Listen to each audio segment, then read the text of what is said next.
Hey, what's up everybody? It's Danielle Marie and I'm back with another video after like months of not filming anything. I've been super lazy. Surprise. I decided to make a video over the things that I wish I knew before moving to Seattle, and I made an entire list of the things that I was looking for information for that I couldn't really find when I moved here or before I moved here, and the things that I've kind of like learned since moving here that might make or break your decision to actually move here. So let's get right into it. We gotta get together, just the two of us alone, chilling and talking is what I really want. Where's that? First time that we met, first time that we met, you say communication is all that I needed, but from you it just seems unneeded. That shit is crazy. Alright, so I have my list here. I gotta cover this one because this is a different video idea, but part of this page has my things that I wish I knew. The number one thing that I wish I knew about Seattle before moving here was the weather. So I know that a lot of people think that Seattle, it just rains literally every day, and that's not true.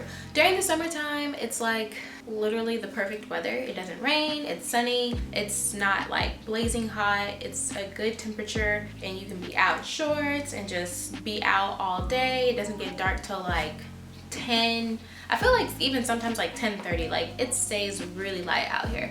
But that's not the part that I wish I knew. Fall and winter is when it starts raining again, and of course it's getting colder, and rain and cold are just not two things that I like. Don't like it being cold unless it's snowing, and it really doesn't snow here that much, so most of the time I'm hating the cold, especially if it's raining. I walk pretty much everywhere, and so that kind of puts a damper on things. Like if you're thinking that you're just gonna go out and do stuff all the time, if you're like me and you walk everywhere, then that might make you kind of stay in more. Unless you're okay with just walking in the rain, then then you'll probably be fine. But if you're not okay with that, or you don't want to be doing that like every day, then during the winter time and the fall time, you might be staying inside a lot.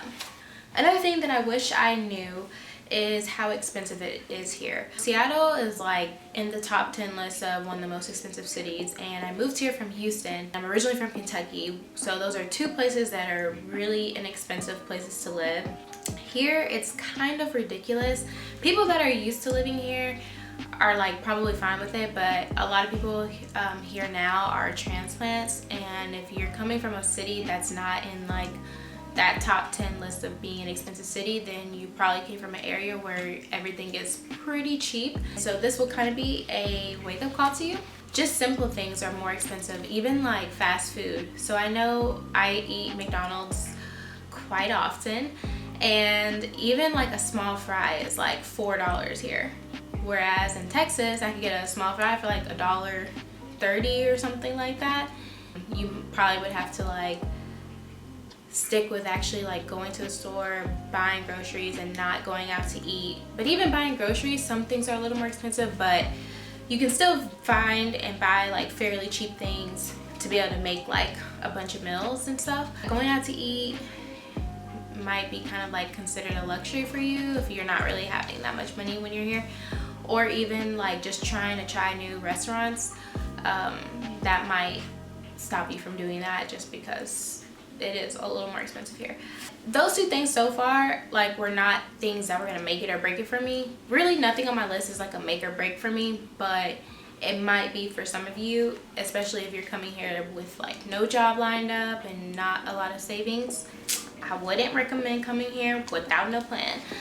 Another thing that I wish I knew before moving here is the parking. Before I moved here, I was calling around to like different apartments trying to like get information, and one lady I talked to that was like the manager at one, she actually had moved here from Austin. I told her where my job was.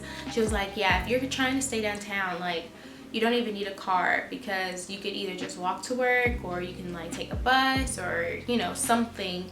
So she was like, just don't even bring your car because it's just gonna be a hassle. And I'm happy that I didn't bring it, but I'm also sad that I didn't bring it but that's for another video. The reason why it's good that I didn't bring it is because I wouldn't have had anywhere to park it. So the apartment building that I stay in does not have any parking, and there's not a parking garage for me to like even pay for to park my car.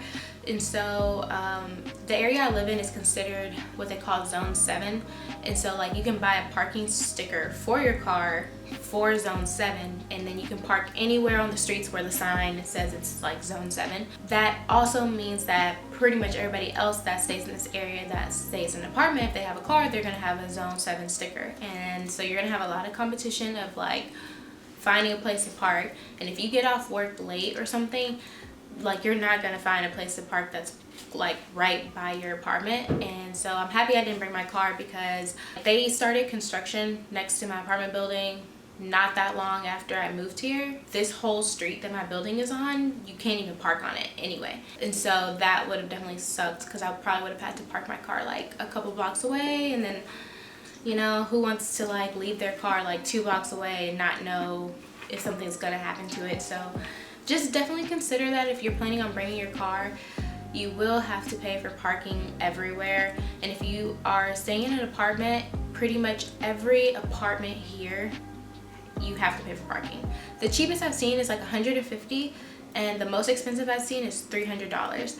And that's because a lot of the parking garages here, they're not owned by the apartment buildings.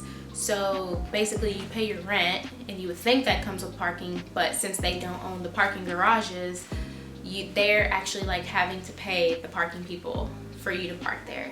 So it's really stupid to me, because even in Houston, I don't think they even do that. Like I never heard anybody saying they had to pay for parking. Be prepared for that expense, especially if you're buying a new car. So just keep that in mind. Like you're gonna have to pay for your car insurance, your car note, and on top of that, at least $150 a month. It's not like a one-time fee. You pay that per month. Another thing that I wish I knew was that moving to another apartment is kind of difficult, because people are constantly moving here. So you might see a like place you want to stay, and then like 2 days later it's gone. If you're not prepared to go ahead and put down a holding fee, then chances are you're probably not going to get to that place that you like. So that's kind of annoying. And also another thing, in Houston, you could be like, okay, I know that I can live on this side of town or this side of town, and it's going to be pretty cheap to live over there. Or I shouldn't say cheap, it's just going to be pretty affordable to live there. Here, you can think, okay, I might move up here, I might move over here. Everywhere's expensive. Like, no matter where you're living, unless you go to maybe like Renton, like you kind of have to go kind of far out to get to the like more affordable apartments. And also those apartments typically have parking with them. They're like regular apartments, you know. And so if you work in the city, then that might suck, because you know when you get off work, you're gonna be stuck in traffic trying to go south or trying to go north. It really just depends. If you're trying to still kind of stay close to your job, and let's say you live downtown, you work downtown, then you're still going to be looking at pretty expensive places to like live in. That also is like another reason that I had on here, which I basically just talked about, which was housing here is expensive. But the other thing is that housing is expensive and it's basic. So the apartment I stay in is a 350 square foot studio, and it's in an old building. It's probably built in like 1960s or something, I don't know. And it doesn't have like a dishwasher. The sink is like one sink. It's not like, you know, like a regular sink where there's 2 sides. Basically the building, everything just looks like it's like when somebody moves out, they just like paint over it kind of thing. It's not like terrible, but you know, it's like, it's an old building. It's very like vintage looking, like old original wood floors and all that kind of stuff. Personally for me, I would like to have more like updated appliances, you know, like a dishwasher. That's really like the main thing that I wish I had that I don't have here. Anyway, this is a 350 square foot apartment, and I pay $13.25, but that does include utilities. But also, like I said, this is an old building, and this actually is a pretty cheap price for downtown. But like I said, it's most likely because it is an old building and it doesn't have like all those like modern things in it. And then like if you do get into an apartment that is more like updated and modern, you're going to be paying kind of a lot. I was even like wanting to move to another studio, and they had some in like Cap Hill that were around the same price as what I paid, but they're smaller. And when you're looking through the pictures, you're gonna be like, oh, this looks so nice, like it has like everything just looks like it's brand new. But then you get to the picture of the kitchen and you're like, damn it, because there's no stove, there's like maybe a dishwasher. The stove that they have will be like one of those little countertop like burners, and it'll only be like 2 of them, and then they have like a little sink. It basically looks like a dorm kitchenette. So that's a reason why it was really hard for me like looking for another apartment, because a lot of the studios are like, they don't have full kitchens, and I need a full kitchen. That might be something that would be a make it or break it thing for you, because if you want that and you want an updated apartment, then you probably would have to spend a little bit more to get that. And you may even have to get like a 1-bedroom if that's all that's available, and that might be kind of expensive depending on the area you live in. Very basic housing. And in comparison, in Texas I had a 2-bedroom 2-bathroom apartment that was almost 1,000 square feet, and when I left Texas my rent was $892. So compare that with me staying in a 350 square foot apartment paying $1,325. So sucks here. Housing sucks here. Another thing that I wish I knew was about the traffic. So Houston has terrible traffic during like obvious rush hour times, but like here I feel like traffic is like even worse, and I don't even drive here. Like, so I live about 1.5 miles or like 1.7 miles away from my job. So usually I just walk home, but sometimes I don't feel like walking home. I just like feel like getting an Uber or Lyft and, you know, getting home that way. Like I said, less than 2 miles away from my job, and it will take me at least 30 minutes to get home. If I'm lucky on a good day of traffic, it might take like 25 minutes, but it's gonna take a little bit to get home. And that's because downtown is very like condensed and small. They you know, like driving, depending on which way you're looking at a map, but driving like horizontally, the streets are like longer, but then driving like vertically, the streets like are shorter before there's like a stoplight. So traffic just gets backed up really bad. That's another thing you have to consider. Like if you're wanting to get a cheaper place and you want to live like further out, just think about that. Like it's gonna take you a while to get out of the city, and or like getting north or south or whatever.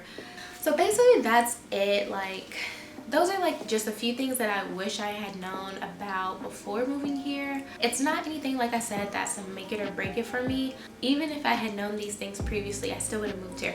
But it's just something that's good to know. There's just a lot of things you have to think about. But also with this, there are like things that can help these things that I listed, and I will be talking about that in another video.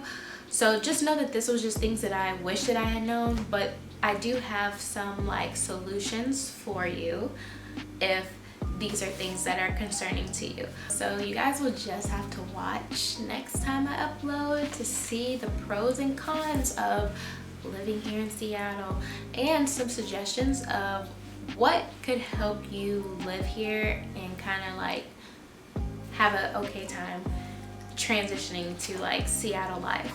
But I hope you guys enjoyed this video, and I hope that those of you who really needed it, I hope that it did give you like some information that you maybe otherwise didn't really know about, or didn't really think about before. And if you have any questions, just put them down below. If you want to like DM me and ask me more questions, that's fine. And I'll try to like make videos over whatever questions you guys have if it's something that I wasn't already planning on making a video of, and hopefully get all you guys' questions answered. And if you're planning on moving to Seattle, good luck.